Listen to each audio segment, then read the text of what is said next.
Hello everyone.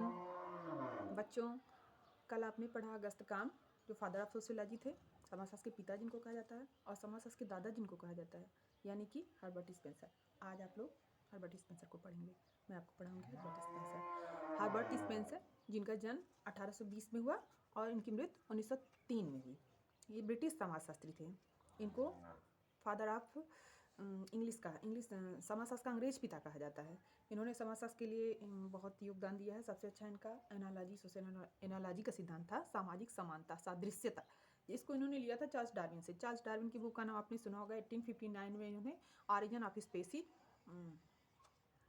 जिसको इन्होंने convert किया सामाजिक पे, उसको जो बच्चों जो प्रकृति का और जीवों की उत्पत्ति का सिद्धांत था उसको डायरेक्ट लाके हर्बर्ट स्पेंसर ने समाजशास्त्र से जोड़ के देखा और सामाजिक समानता उन्होंने बताया कि मानव है, हम आप सभी लोग हैं, हमारे आपके पास बॉडी में इतने सारे सेल्स हैं, अंग हैं, सब अंगों से मिलकर जिस तरह शरीर बन रहा है वैसे इन्होंने बताया कि समाज भी इतने सारे समुदाय, समिति, संस्था, परिवार, समाज, धर्म, रूढ़ियाँ, प्रथा, परंपरा, इन सारी चीज़ों से मिलके ही समाज का निर्माण होता है। समाज संबंधों से बनता है और वो चीज़ें अकेले नहीं, हमारी आपकी सबकी ज़रूरतें जुड़ी हैं। इसलिए हम लोग सब लोग हर जगह जाते हैं। यहाँ से जाके आजमगढ़ जा रहे हैं, यूपी में जा रहे हैं, एमपी में जा रहे हैं, वहाँ नहीं मिल रहा है सामान, लोग विदेशों में जा रहे हैं, विदेशों से भी आगे समझ में आ रहा है, लोग मंगल पे चले जा रहे हैं, कहाँ कहाँ जा रहे हैं। ज़रूरतें पूरी करने के लिए इंसान से मिलता है, अपनी ज़रूरतें पूरी करता है। देश विदेश पूरे ब्रह्मांड को छान मार रहा है और सब कुछ अपना कंप्लीट कर रहा है। तो यहाँ पे हम आप आज सभी लोग पढ़ेंगे हर्बर्ट स्पेंसर। हर्बर्ट स्पेंसर, इनका जन्म 1820 में हुआ और इन्होंने ब्रिटिश समाजशास्त्री से समाजशास्त्री विचारों का प्रसार अमेरिका में विशेष रूप से किया। जन्मे तो वहाँ थे ब्रिटिश में, लेकिन अमेरिका में सोशल स्टैटिक्स इनकी पहली पुस्तक थी, जिसे इन्होंने 1851 में लिखा था।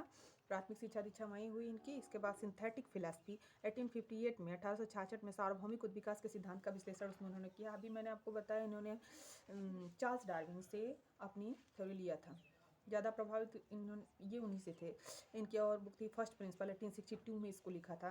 प्रिंसिपल्स ऑफ बायोलॉजी 1864 से 1867 तक। अगर आप लोग चाहें तो इन बुकों का नाम और ईयर लिख सकते हैं, क्योंकि हम नेट परीक्षाओं में भी पहले जैसे है नहीं कि डायरेक्ट पूछ दिया कि ये राइटर कौन है, इनकी बुक कौन है और किस ईयर में लिखी गई। अब तो ऐसे पूछा जा रहा है, इस बार पूछा गया था जैसे दुर्खीम है, क्योंकि जितनी बुकें हैं सबको पूछ दिया गया और दे दिया गया कि इनको सीक्वेंस से लगाइए। सीक्वेंस मतलब आपको ईयर याद है, किस डेट किस ईयर में कितने पार्ट हैं एक एक बुक के, तब आपको।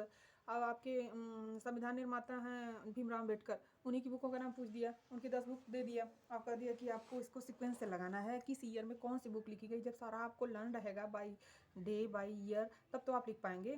इसलिए मैं जो बोल रही हूँ ये बहुत इंपॉर्टेंस है। आप लोग चाहें तो बुकों में भी आपके दिया है, लेकिन ऐसे अगर आप मोबाइल खोल के बैठे हैं खाली कुछ देख रहे हैं, कभी चाहें इसको देखना चाहें देख सकते हैं, तो आपके नॉलेजेबल वीडियो हैं। और आप अगर कापी बना लें, एक नोट बना लें, सबसे अच्छी चीज़ ज़रूरत होती है अगर आप अपना खुद का हैंड रिटन नोट बनाएंगे तो आपके लिए अच्छा रहेगा, क्योंकि लिखना व्यक्ति को पूर्ण बनाता है। यही शिक्षा दीक्षा तो ऐसी चीज़ है कि जितना खर्च कीजिए कम नहीं होता है, बढ़ता ही जाता है, बढ़ता ही जाता है। विद्या ऐसी चीज़ है, कम नहीं होने वाला है। जितना खर्च कीजिए उतना ही आपके भंडार में इसमें वृद्धि होती जाती है। तो फर्स्ट प्रिंसिपल 1862 में आप लोग लिखना चाहें भी नोट कर लें। और प्रिंसिपल्स ऑफ बायोलॉजी 1864 से 1867 तक लिखा। प्रिंसिपल्स ऑफ साइकोलॉजी 1872 में। स्टडी ऑफ सोशियोलॉजी 1878 में। प्रिंसिपल्स ऑफ सोशियोलॉजी 1879 में।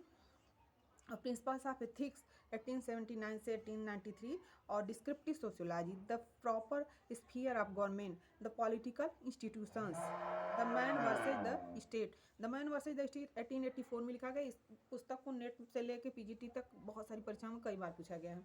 तो इतनी सारी बुकें इनकी हैं, इनके ईयर है, अगर आप लोग नोट कर लें आपके लिए बहुत अच्छा रहेगा। आप लोग चाहें तो इसका पीडीएफ मैं आप लोगों को अवेलेबल करवा सकती हूँ।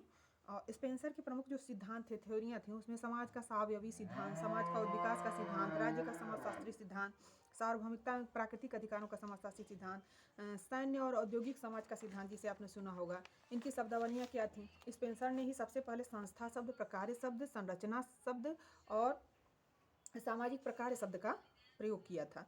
कहीं भी पूछे कि सामाजिक प्रकार, संरचना, संस्था और नियंत्रण, इन सब का प्रयोग सबसे पहले किसने किया था? तो हर्बर्ट स्पेंसर, जिनको समाजशास्त्र का दादा कहा जाता है, अंग्रेज पिता कहा जाता है और पितामह भी कहा जाता है। Institution, social evolution, social structure, social function का सबका प्रयोग इन तीनों का, चारों का स्पेंसर ने सबसे पहले किया। ये हो गया। स्पेंसर ने अहस्तक्षेप की नीति का समर्थन किया। लेसेस फेयर पॉलिसी, और ये किससे उसमें प्रभावित थे? एडम स्मिथ की बुक का नाम सुनेंगे आप लोग, द वेल्थ ऑफ नेशन, उससे उन्होंने इफेक्टिव थे। उसके अलावा स्पेंसर पर सर्वाधिक प्रभाव चार्ल्स डार्विन का पड़ा है, तो मैंने बता ही दिया था। उनके प्राकृतिक प्रवर्त सिद्धांत, विकास का सिद्धांत, सर्वोत्तम की उत्तरजीविता के सिद्धांतों का प्रभाव रहा, इसलिए स्पेंसर ने जूलियन हक्सले से भी प्रभावित थे। इनको स्पेंसर को डार्विन का उल्डाक कहा जाता है। इसीलिए स्पेंसर ने डार्विन के विकास सिद्धांत को समाज के विकास सिद्धांत से संबंधित किया है, तो मैंने आपको बता ही दिया कि उनके जीवों की उत्पत्ति का सिद्धांत है, उसको लाके समाज पे लागू कर दिया। और ऐसे बहुत अच्छा एग्जांपल है, हमारी बॉडी से उन्होंने कनेक्ट किया और कहा कि जैसे बॉडी के सारे सेल्स हैं, मिलके काम करते हैं, कोई एक पार्ट न रहे तो हम आप अभी आँखें काम ना करें तो लोग अंधे कहे जाएंगे, काने कहे जाएंगे, हाथ काम ना करे तो लूले कहे जाएंगे। इस तरह हमारे बॉडी के संपूर्ण पार्ट को मिला के एक बना हुआ है कि मैं डॉक्टर दुर्गावती सिंह हूँ। ऐसे ही आप लोग का भी समाज, हमारा समाज भी है, समाज में समुदाय, समिति, संस्था जितना है, कल्चर है, रूढ़ियाँ हैं, प्रयोग हैं, जितनी चीज़ें भरी हैं, सबसे मिला के, और जो समय समय पे सबकी ज़रूरत है। अब शादी ब्याह है, देखिए उसमें आपको नाई, लोहार, सुनार, पंडित, जिसकी जहाँ ज़रूरत है सबकी लगती है। गहना, सोना, कपड़ा, पैसा, रुपया, सब सारी चीज़ों की कम ज़्यादा हर जगह कुछ न कुछ ज़रूरत है। तो कोई इस धरती पे जो चीज़ें भगवान ने बना दिया है, कोई मिस यूज नहीं है किसी का। हर जगह हर चीज़ कहीं न कहीं यूजफुल है, और उसी को बताने जताने का काम इन्होंने किया है हर्बर्ट स्पेंसर ने। इन्होंने सबसे ज़्यादा प्रभावित इनसे थे, चार्ल्स डार्विन से, उसके अलावा जूलियन हक्सले से, उसके अलावा अभी आपका नाम बताया हस्तक्षेप की नीति भी एडम स्मिथ से भी प्रभावित थे। इसके अलावा स्पेंसर ने सामाजिक विकास के 3 तत्व बताए हैं। शक्ति शाश्वत है, पदार्थ का विनाश नहीं होता, प्रत्येक चीज़ में एक गति होती है। आज के लिए बच्चों इतना ही। अब इसका सेकंड पार्ट कल मैं बताऊंगी। तो आज आप सभी लोगों को थैंक यू वेरी मच।